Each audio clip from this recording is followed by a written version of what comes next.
This is a bird. This is a silhouette of a bird. Look at him go. Wow! Are you still watching?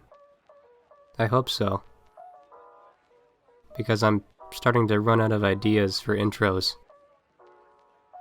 Silhouette refers to the overall shape or outline of something, and it's what our minds subconsciously use to make sense of our surroundings. Within the first few seconds of looking at something, our brain isn't concerned with details, only large shapes. If I were to take this image away, you should still be able to recognize this as a crowd of people, just from the outlines alone. Silhouette is an effective drawing tool as it's the quickest way of distinguishing things from other things. This makes it especially relevant when it comes to character design.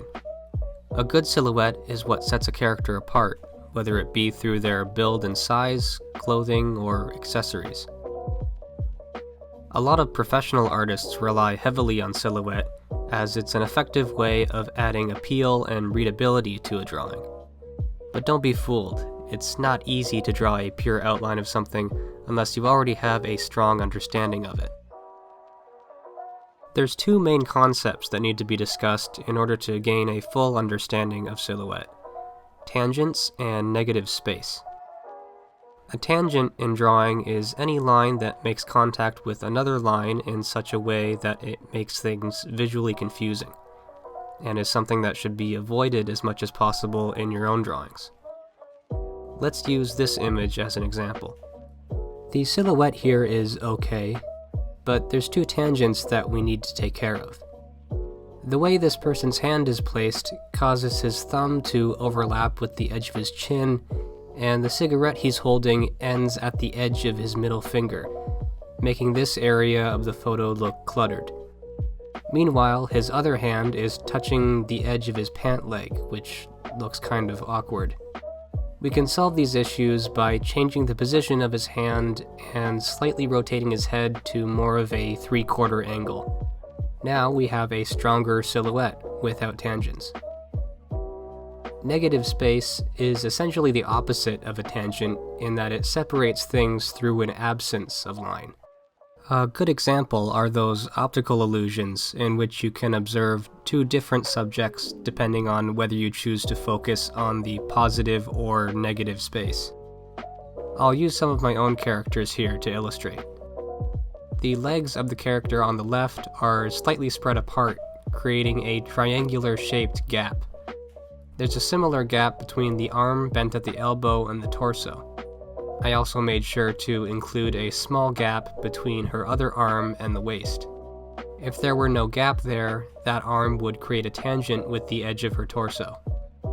As for the character on the right walking forward, I made sure to include a small amount of space between the arms and legs as to avoid any edges making contact with each other.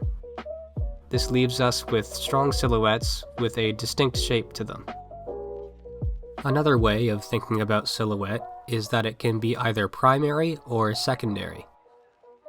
A primary silhouette is the same as a pure outline, whereas secondary silhouette includes any lines that touch this outline and extend inside of it.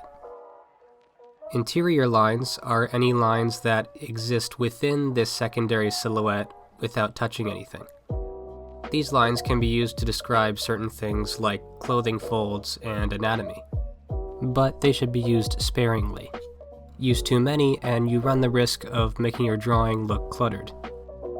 This concept of primary and secondary silhouette was first introduced to me during an online workshop taught by Tom Fox.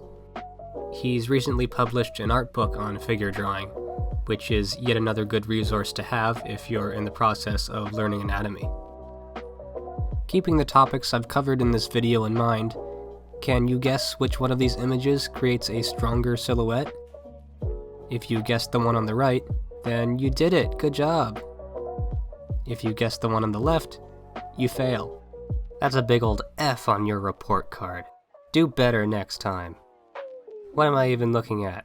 A pile of dirt? A potato? It's a cat. They're both cats.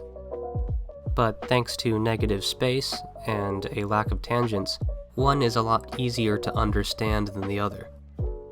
By knowing the difference between a weak and strong silhouette, you'll have a better understanding of clarity in design. Happy drawing, I'll see you in the next video, bye.